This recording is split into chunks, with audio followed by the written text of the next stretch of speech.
Okay, well, thank you for the invitation, David, to reconnect with you. Well, my story is kind of weird, right? So, just my degree is actually I'm a biologist. So that's my degree. That I've done some research in biology and everything. I considered the pivot and made the pivot when my son was born. I didn't like the lab life of being late at night in the labs, and then you have a little baby at home. I wanted something different, something where that allow me to be at home and but still use the skills and stuff that I have built up and paid tuition for to do. So I was introduced by a friend to become a loan processor. And I was like, I don't know I didn't know what that was. I'm gonna be very honest. I had no idea what is a processor did. I didn't know what you wanted me to do, but you said assistant. So I was like, anything administrative, I can do. It doesn't matter. So I met with the owner. The bank is called Bank of England. It's in Texas, I believe it is. And Okay. I got the position, and for like 2 years, I was a processor, and then they moved me up because they saw that I can sell. So they moved me to a loan officer position. And then I started doing trainings there as well before COVID hit. And then from there, this is all government loans. So I didn't do anything investment per se, like investment loans yet, besides people using the government loans to do investment loans, right? To have investment properties. So COVID hit, left, did another company, did the coordination of loans with this company, complete new department. And then I was laid off, and I was like, I could do this on my own. I don't need to be with a bank to do something. So I started the Easy Virtual Assistant, and it was just for helping companies get their life together in regards to the administration. Like I was telling you last night, as business owners, you're so focused on the creative mindset of your business, of scaling it. A lot of times I see that owners neglect the administration, which is the systems, right?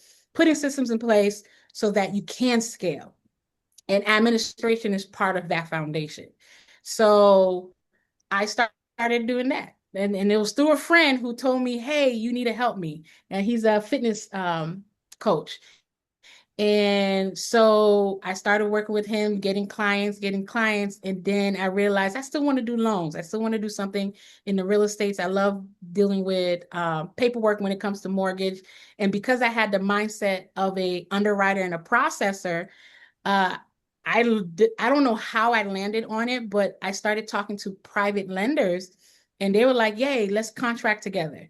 And that's how I started doing DSCR loans and Wow. stuff. So yeah, so it was jumping. And then from there, I just continued doing it since it was something I can do at home, anywhere that I doesn't matter. As long as I have internet, we good. We can do this. And so the way we landed in South Africa was really my husband, who is a pastor. The Lord called him to do ministry in Africa, and he's been to other African countries, but he felt called here. And I remember when my husband told me, and I was like, "Oh Lord, what am I gonna do?" Like I'm going to a whole different world, completely different culture. Never been. We went there for a month. We spent a month there and stuff. But I was like, there's nothing. I didn't think there's anything that I can do until we landed here last year, September, and there was just connections after, just having conversation, networking with people. And then real estate owners, they call them principals here. They were like, hey, let's talk, let's talk, let's talk. And then that's how I was like, oh, I could marry the two even here. What I do in the States and what I do in the South, and what I can do in South Africa. So from not even a year yet, we have many partnerships in the real estate and to help investors from different countries to invest in South Africa and stuff. So yeah, that's the short story. Not too long. Wow, that's incredible. Well, I mean, it wasn't long, but it's so rich and deep because you mentioned you work with investors in the States as well as South Africa. I mean, how does someone get Yeah. into it? So we are part of our network. We have people who are in real estate, of course, and invest too. How can they get started with working with Mhm. someone like you? What's the steps for that you recommend for them to get started? Oh, yeah, it's just a phone call. For me, it's just a phone call, right? and you just reach out, because as an investor, I actually help a lot of people become international investors. As soon as you have a property in another country, you're an international investor, right? Yeah, wear that badge with pride, right? So it's not hard, it's just research or connecting with someone who already knows. So for me, being here, doing all the groundwork, we moved here 5 years after my husband got the revelation to move here. So within that time frame, we were doing research, connecting, calling people, trying to, make network. Just because we're going to be moving to a strange world doesn't mean we don't need to know people, right? So it's anyone can do it. It doesn't now. It's all about your connection. It's really about connection, because it's a different beast out here. It's not bad. It's just it's a different ground compared to the States. There's more red tape than in the States than it is here. So because of that, you have to have somebody that is trustworthy here to be able to do the investment, knowing that it is going to go through. For example, I have clients who, because there's two clients, one is in Virginia and the other one is in Seattle, but they couldn't come back here to sign the loan documents. So guess what? They made me special power of attorney because of the trust of, no, I know she's going to do the work and we're going to get this property and do what it needs to do. So I'm signing documents for clients just because they trust me enough to know that when I sign, it's theirs, it's not mine, right? They trust that everything is going to go through. So you need a trustworthy team in wherever country. It could be South Africa, Ghana, especially Ghana, Nigeria. It doesn't matter where it is. Having the right network, the right team makes it less stressful. Not without stress, just less stressful. Yeah. Okay. And I was curious, and I wanted to mention too, you guys, if you guys have any questions, feel free to, you can unmute your microphone if you want, or just drop it in the chat for Zeke as well, if she can, yeah, answer the questions for you. And I was curious about different types of loans, because I hear, okay, you got the VA loans, or you got the FDA loans, or but the DSCR loans is, you mentioned that, we spoke about that a little bit yesterday. Is that the best type of Yeah. loan for investors, or kind of like, how do you typically see like investors who want to get started or buy more properties, yeah, get financing? Oh. Hard money or You No, no, no, not hard money. Pause on the hard money yet for Mhm. now. It's not that hard money is bad. It's just that it has to be strategic, right? Because their terms are very strict, and you can lose money by using a hard money lender. But I don't think I think for a starter, use the government loans first. Because the down payment is so low, right? The problem that I have seen is those who want to be investors, they keep their mindset as homeowners, right? Like owner occupied mentality. What's the owner occupied mentality? Buying this property so I can live in it. You can't invest like that, right? So they will most likely first investment will be a single family. I will never tell anyone to purchase a single family first, right? Multifamily. Use an FHA loan, use a VA loan if you're a veteran. There's another one. Oh my gosh, there's another one. Sorry with D. Um, use even conventional air and have that property, because in the States, the great thing about the States is they use potential income, right? So you have 4 units, for example, and you're using an FHA. FHA requires that you live in the property for at least 1 to 2 years, right? So Mhm. they're going to consider the 3 units that are potential income. So they're going to use that as part of your debt to income, right? So payment is lower. Start there, because DSCR loan requires 15 to 20% down when it is a residential, like 1 unit to 4. Commercial, it can vary depending on your experience and your credit, between 15 to 30% down. So why not start where you have more money in your pocket, but you have an asset that when you're ready to jump ship into the really into the investment world, you're using this as leverage, as experience for these private lenders to be like, oh, definitely will lend you because you have experience of as a landlord and owning. So it's really gonna depend on where the person is at. I definitely wouldn't say there's like a straight, stringent, this is how you start, this is how you start, but what I'll definitely say is start with a multifamily before you buy your forever home or whatever it may be, because that's not you're not leveraging your income to cover your so you have one property, one family, one unit, right? You're depending on that one tenant to pay that mortgage. If something happens, you got, but if you have 4 units, one tenant, you still got 3 options, right? That can cover. And if you do your numbers right, one unit should be covering your entire mortgage, and the other 3 should be your profit, right? After all your costs. So it's just I think a lot of investors forget to run their numbers and to understand their goals and what are you trying to achieve so that you can respect your numbers and you don't need to go outside of it. But yeah. I love that you said know your numbers. So what does that look like? Is it a certain income level, or is it something like cash on hand, or like a credit score as far as like getting started, or is it more accounting or something else? Oops.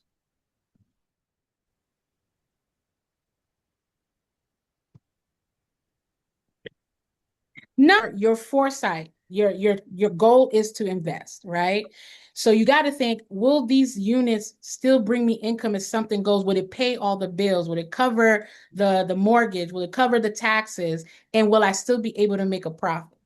So when you are a full-time investor, your numbers are, especially with the DSCR loan, you are leaning on that 1% rule. So for example, just to give a number that's easy, if the property is 100,000, you have to it is 1,000. That 1% rule. You cannot be below Mm. because now you're playing on shaky waters, right? A private lender is going to be iffy of giving you that money because now you're below that 1% rule and stuff. So you have to make sure that you, you can't, when you know your numbers, you're making it, that paper, it looks good. But you know the neighborhood, you did the research, if it's a friendly neighborhood, I know the market says 3,000 for the rent. Can I handle this property with this rent? Okay. Because the lender is going to give you the money because based on their papers, based on their numbers, appetite, right? But for you, because you're on the ground, you know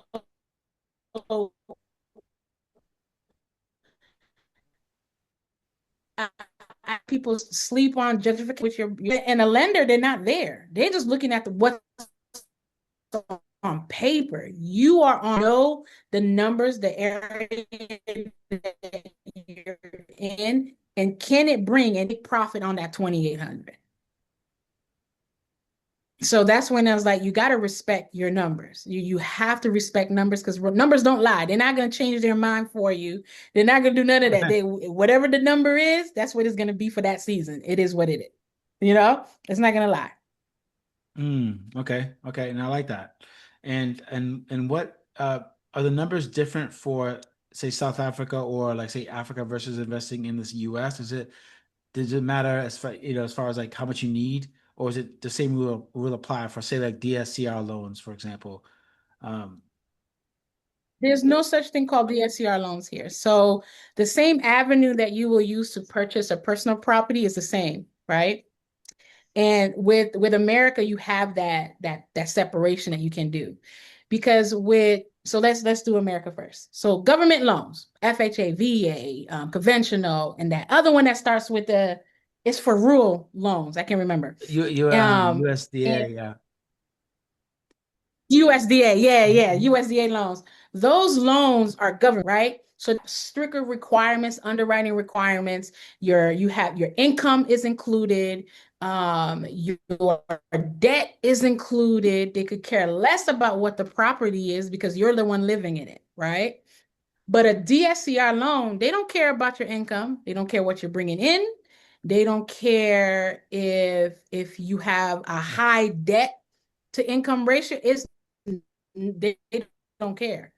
And the reason they don't care is, first of all, you're getting the property under your business name. You can't do it on your name. It has to be under your business name, right? Okay. So they're going to look at the property to see if that property will be profitable. Is it a good deal for them to risk to give you a loan?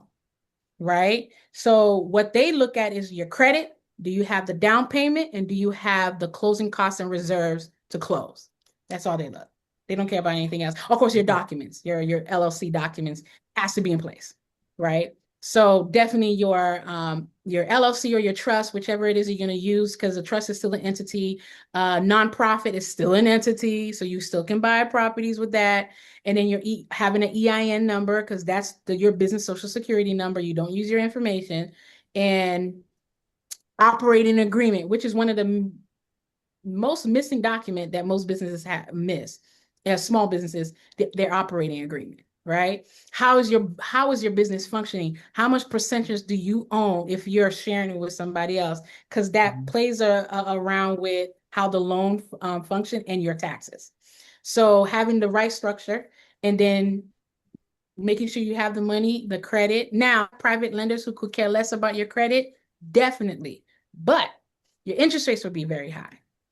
Can you run Oh, okay. about it? Because after 6 months, it'll be better. Yeah. Now they don't mind. It's just that your interest rate will be higher. Just know that within 6 to a year, you're like, hey, I'll just refinance because by then my credit's gonna go up because you're making payments, right?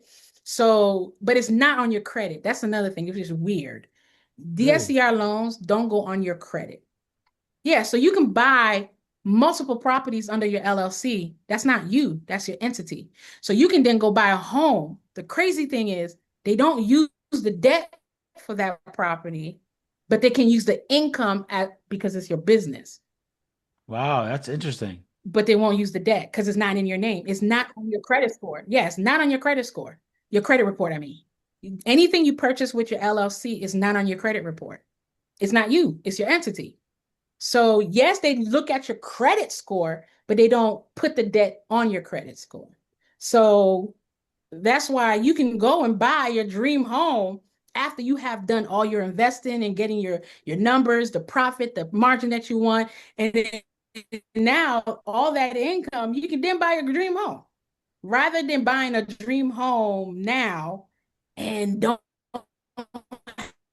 have enough money, or now it's taking you longer to be able to invest in that you wanted to do in the real estate work.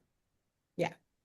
Wow, that's so interesting. I feel like so knowing what a good deal is, what have you ever seen any deals that you've advised clients and say, you know what, don't take that deal? Is it like a 1% thing, or is it like something else that tells you don't do that make that investment, or is it typically just vary as far as like good deals versus bad deals?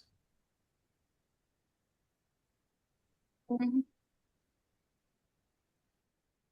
Yeah, it varies, but it's really trends, right? So I always tell my clients, where's the property located? Give me the address because radius from that property. Because when an appraiser come in, they're going to look at their appraised value. So that's another thing I have to look into. But also, remember I said about gentrification. I mean, we could. In the beginning, is this house is not worth it. It's a three. She turned it into a three family, right? It's not worth buying in Mattapan. Don't do it. Don't do it in the early 2000s, late 1990s, and stuff like that, right? Uh-huh. They bought the house for like 186,000. On paper, with the banks, it don't look good. They gave her them a loan, but it don't look good because of the neighborhood. But gentrification came. and it's still coming into Mattapan. And her house she bought for 186 around there. It's now over $1 million. Wow. So you have to be able to looking at, right? What's going on? What's in between Mattapan? You have Milton that's there. It was just a matter of time for it to happen because Milton was always Milton, right? Milton, the craziness of Mattapan never spilled into Milton, and it literally share tree lines, right? And so, and you have the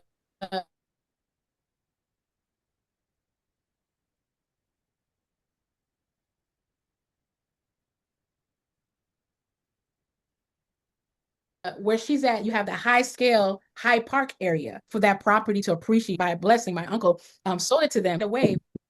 Like my multi, everybody was telling him, why are you buying it? Why are you doing that in Brooklyn? This is in the 80s. And he was like, I promise you, it's going to be big. Brooklyn is going to grow up. And y'all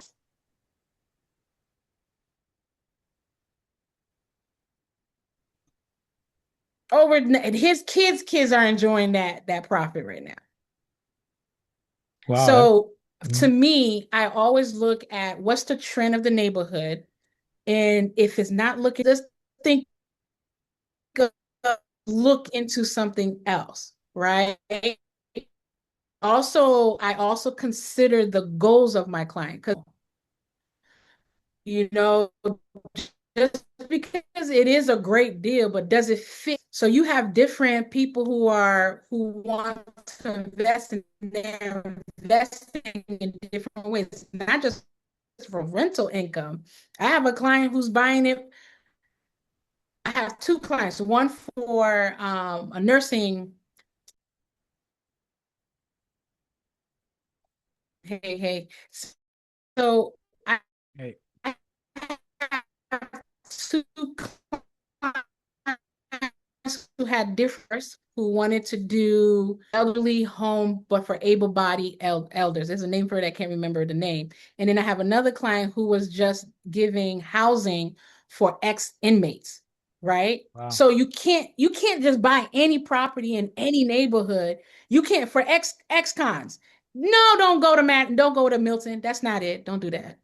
Don't do that. The community is gonna push back, right? It's not going to fit your goal. It's going to delay you more so. So you got to really think about the neighborhood and the goals, and not the neighborhood, your goals. What is your investment goals, and how will this property advance it? So it's not just about the deal. It's also about where is it going to take you to reach your goal as an investor.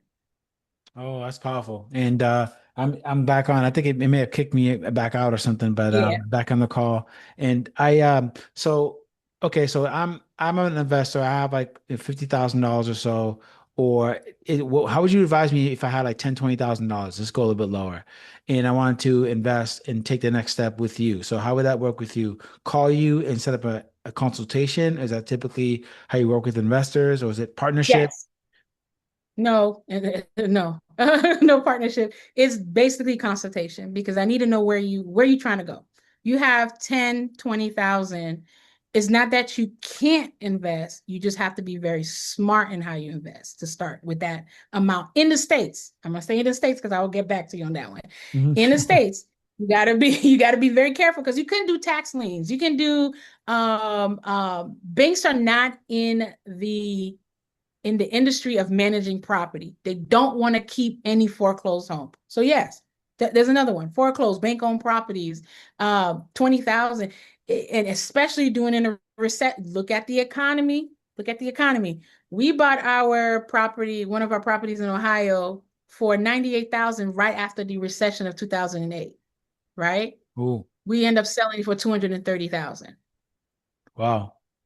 So pay attention to the economy. I know a lot of people who want to invest, they get scared when the economy is bad. That's not when you should be getting scared. That's when you need to be wise. You need to wise up and look at what you can do because that's when things can appreciate when things balance back up to being good. So definitely, I'll say if you're gonna use 20,000, that's what 20,000, you'll be around 100. I'll say 150. No, that's 30,000. So 100,000 will be the 20. I'll be right under 100,000 if you're gonna buy a house. And don't be afraid to step out of the state that you're in. Massachusetts, you're not gonna find something 100,000. I'm sorry, you're just not gonna find anything 100,000. But guess what? Ohio, Mississippi, Texas, there's another booming state. I can't remember. Indiana. So you just need to be willing to be like, okay, if I'm gonna go outside and that's what I have, I need to think about who's gonna manage the property for me. I don't want to manage it. You see what I'm saying? So how much is it gonna cost for us to get a property management? Remember, you're not buying a single family first. For the first three, I say don't buy single family. First three, try to see if you can keep it at duplexes and up, Okay. and then move from there, and then be willing to move states. Like, don't be afraid and get stuck in Massachusetts, because you're not gonna. You could do tax lien in Massachusetts, 10,000. Yeah, you can do that. But even a foreclosed or bank owned property in Massachusetts, even the outskirts of Massachusetts, is going to be very hard to find at Okay. that price. Okay. It's very hard. Not impossible. It's just going to be very hard. So be willing to step out. Now, in South Africa, you can buy a whole house or a condo for 30,000 30,000 for how many square feet? USD. For like It a will around a that two, three approx. bedroom apartment, So 110. Well, okay, like a under 1,000 square feet to 1,000 square feet. Yeah. Wow, and how are those returns? That's crazy. As far as like buying, say, like a 3 or 4 bedroom, those exist in South Africa as well? If someone's interested in Yeah. investing there, as far as Yeah, you can. Remember, they don't have the DSCR loans or whatever, but the rule, I have found it where the rule still lies, that 1% rule. That's your rule, right? If you're buying a property, and they do in rands, so I'm gonna give it in rands. So 30,000 USD is like 450 thousand rand.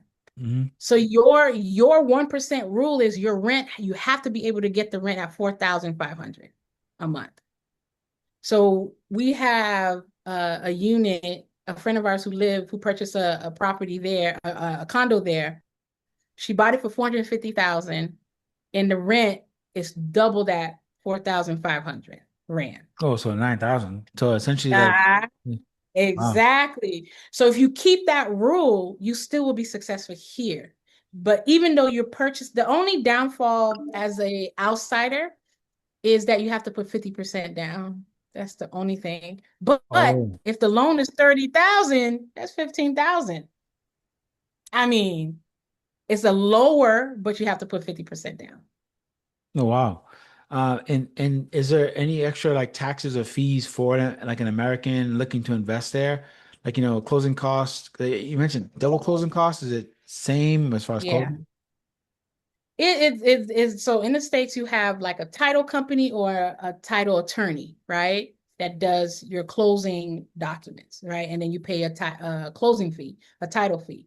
Here, if you're getting a mortgage, they call it bonds here. If you're planning to get a mortgage, you have the attorney for the bonds who represent the bank, and then you have the transfer attorney who represents the seller and the transfer of all the documents. So there's fees that both party will pay on the transfer, but the buyer is going to pay on the transfer and on the bond, and it's usually between 3,000, 4,000, about the same way in the States, around there, 3,000, 5,000, depending on the loan amount, right? The purchase price and the loan amount. So it's just extra steps, extra documents to sign, but it's basically the same thing. You're just only thing you're putting 50% down. Wow, So 50% imagine down. if you have, yeah. So I had a client who bought 5 properties in one sitting. 5 properties, all commercial, or is it residential or Residential. Two agriculture is different here. When I say agriculture, is very different. Two agriculture, but that has rental income. And then two Airbnb condos, and then a duplex. Wow. So agriculture is different here, completely different. So you're looking at a Okay. farm, Mhm. right? And then you see a main house. And all of a sudden, you see one, two, three, four, five, six cottages. And in the main house, it's split into units. So you bought one property. So one of her properties, 11 units. If you look at it, you don't think that, but it's 11 units that's being rented on that farm. And she's Wow. chicken farming. Yeah. And that So, makes a profit. Wow. yeah. And Yeah. do you see that So, in the States as well too? Like the with the USDA loans or like that type of thing? no, Or you can't do that. No. Remember in Mhm. the States, you have is by parcel. So you have a parcel, you can't just put another property there and be like, oh, I'm renting this out. Right. So unless it's your garage that you use or like a shed, right? But they literally build like cottages or little apartments, two, three, four units, and they put it there and they rent it out. So she has 11 on Wow. the farm. Yeah. As she builds up her farm, she's still getting rental income. You see what I'm saying? Like, I have to sit down with you, understand what your goal is. I told her, yeah, you can buy those high-end condos and make, 2,000 some a month. Yeah, that's great, but that's one property making you 2,000. Imagine one property that has 11 units that's making you around 5 to 8,000 at a Wow. low cost. You put 50% down. Yeah, so not much as far as her payment, profits. She bought this property for 154 USD or Rand? USD, Wow. USD, 154,000 USD. Wow. And And and that's incredible. And I wanted to ask you, okay, so you have investors in South Africa and Africa, and say for example, most of our folks are in the States, right? So I know you work with investors in the for different states, in different states who are yeah, investing. How what are the primary areas that you typically invest in? Is it just open to all 50, or is it just like for oh, someone all who's 50, interested? Hmm. all 50, all 50. Now, you do have stuff, circumstances that will happen where private lenders will stop periodically, just for stop lending there, for example. I think Michigan or is it Pennsylvania? One of the states up there, they temporarily just stopped because of this appraisal fraud that started going on there. So Oh they wow. pulled away out of that state for a little bit until they get things together. Or let's say another Katrina hits, they won't lend there for until things stable out. But besides that, it will be all 50 states. Oh, that's incredible. How about being from Mass, do you work with a lot of investors in Mass? Or is there also opportunity? I know you mentioned some investors partner too. Do you facilitate some of that, or is it more like they got to come to you with their partners, or as far as like investing, say in Mass or New England or that area as well? Oh, they have to come with their. I'm not too.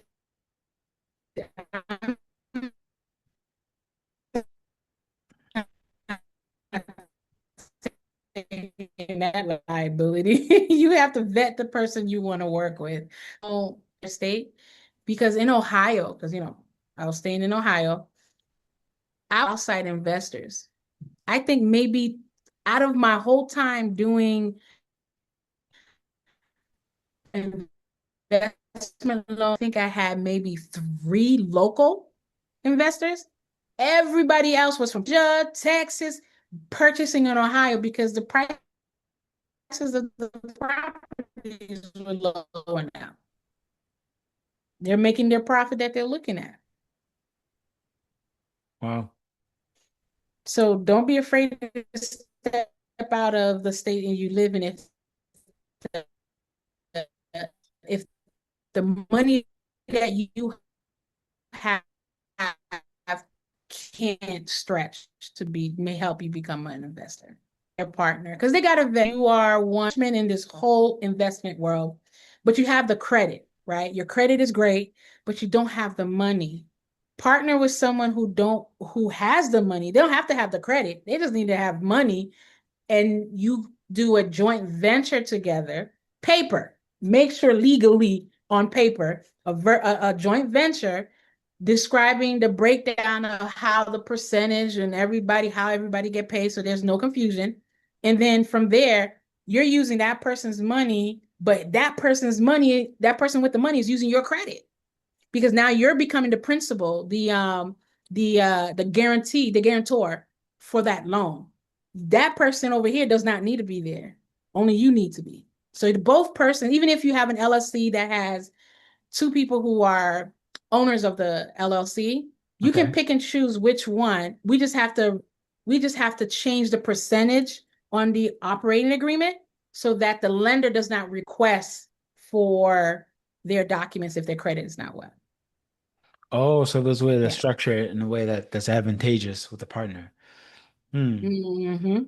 Yeah. Uh, Or it could be a contractor. So let's say you want to do fix and flips. That's a whole different beast. Now, purchases, acquiring a business, a property that's already rental friendly, that's one thing. And now you want to do fix and flips, right? Fix and flip ventures are a little, to me, I think they are tricky, can be risky, right? This is one that you have to know your numbers. What are you purchasing? What you have to use the 70% rule, because if you need X amount of money to fix it, you need to purchase under at 70% or under of the market value so that you can make a profit, right? Let's say you want to start and fix and flip, partner with a contractor. Why? Fix and flips, lenders look at experience. If you have a contractor who has all they need is just the what is it when they're about to do a work, they have to get the in the permits, city, permits the or permits. Mhm. Yeah. If they can prove they have permits of different properties that they have renovated, they use that as experience. Oh, okay.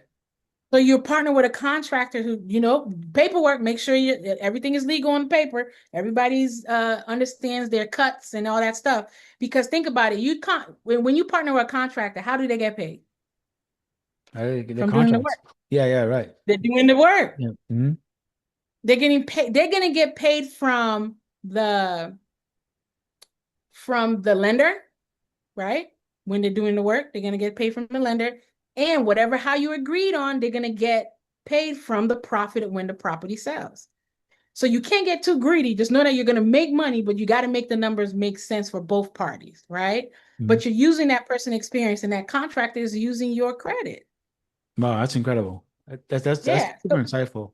And Zeke, I wanted to ask you because I know we typically close out with asking in my in this space, like I don't like the phrase getting hit with a fire hose. So I'm always like, okay, one of the three things I need to know. What's the one thing I need to know to be successful? So if you would whoever's watching this video or on the call, if you would say one to three things that you would take and to kind of do right now to be successful, especially in the space you're in, what would those things be? Oh, number one, don't be too emotional. Mm. Number two, know your numbers. Know your goals and then know your numbers. Those are the three things I'll say. Investors can get very, very emotional and this, oh my God, and then they miss it. I've seen it where, for example, they know the property is appraised. It's worth 500,000. I know it is. I know you bought it for 188, but you got to play the game right. You want as many eyes on the property. So you renovated it, you fix it. The appraiser said it's worth 500,000. You bought it for 180. And this is an experience. This is literally an actual situation that happened. Oh wow. They bought it for 180,000. It became worth about 500,000. We told them, hey, do not go on the high because as a real estate agent, you gotta know your neighborhood, you gotta know the numbers, right? Right. Start at the point where that's gonna get you the most views of the property. Don't start at 500, cause a bidding war. Nope, they got too emotional. They're like, no, it's worth this. We're gonna do this. And I was like, no, go down. Put it at 380, 400,000 and let them because that property would have had a bid war, period. But they didn't want to listen. They put it at 500,000. You don't have much buyers at that price range in Ohio. You Oh don't. yeah, So yeah. you The just comps. you just shrunk your pool or your pool. So open it up to like around, 380. You're still making a profit. Remember, you bought it for like 180. That's including the cost to renovate it, right? 180,000. You going at 380, 400. Don't get greedy. You're trying to sell it. Fix and flip. They give you 12 months to fix it, flip it, sell it. Your contract is for 12 months. The interest rate on a fix and flip is higher, but the faster you sell it, the more profit you make. You do not want to keep it for 12 months. If you see after 3, 4 months that you're not selling that bad boy, you got to refinance and hold it because the Wow. interest is going to be too high. And now the interest is taken away from your profit. So that's why I'm like, fix and flips are beautiful. You can make big money, definitely. But it's very risky, especially if you don't know your numbers and you're too emotional. You can't be emotional with your investments at all. Well, that's incredible Yeah. advice. And Zeke, I want to thank you again for your time. This has been incredible. Yep, And I'd yep. love to definitely do this again and just connect with you some more and pick your brain on all this information. So, guys, where can people reach you if you want them to? And I dropped it in the chat, but an email or your social media, as a phone, what do you prefer as far as people reaching out to you to Email. know more? Yeah, yeah, email is perfectly fine. I talk on the phone a lot, so I kind of veer away. So definitely email. As soon as I know who you are, then I can talk to you on the phone because I get calls from everywhere, right? So email will be the best. Definitely you could check my drop website page to see what we offer for the virtual assistants and the real estate. But there's so much more that we offer that's not there. So definitely reach out, call or email. Email is best, but if you have to call. Just introduce yourself so I know who you are so that I can pick up. Text me Uh, and say, hey, this is so so. I watch you on XYZ. May I give you a call? So that way we can talk. Because if I don't know the number, I don't pick up, right? Leave a message. I'll put your message real quick. But definitely emails, number one, then call, leave a message, like a text message or something, and then we can connect. But yeah, definitely. And if you want to know what we've been doing in South Africa, we have a YouTube channel. I think I sent it to you just a few minutes ago. oh, awesome. But we do have a YouTube channel called Passport to Ubuntu. So it just tracks us from moving there and how we are, how we're doing our thing in real estate. So we're going to start showing more properties so people can see the type of properties you can invest and purchase. But we really do focus on people who really want to move to South Africa because it's just that it costs too much to bring your rands into USD dollars. So you have to be willing to have a second home here and Okay. stuff, just so your money grow here. Yeah, I love definitely. that. Oh, it's incredible. Well, thank you, Stacey, again for your time. I Yep, definitely, yep. definitely feel free to reach out to Zeke. She's incredible. Her and her husband Scott are just fantastic people. So, yeah, definitely talk soon. Thanks so much. Thanks again. Yeah. Take care. All right. Thanks. Yes, thank you. You got it.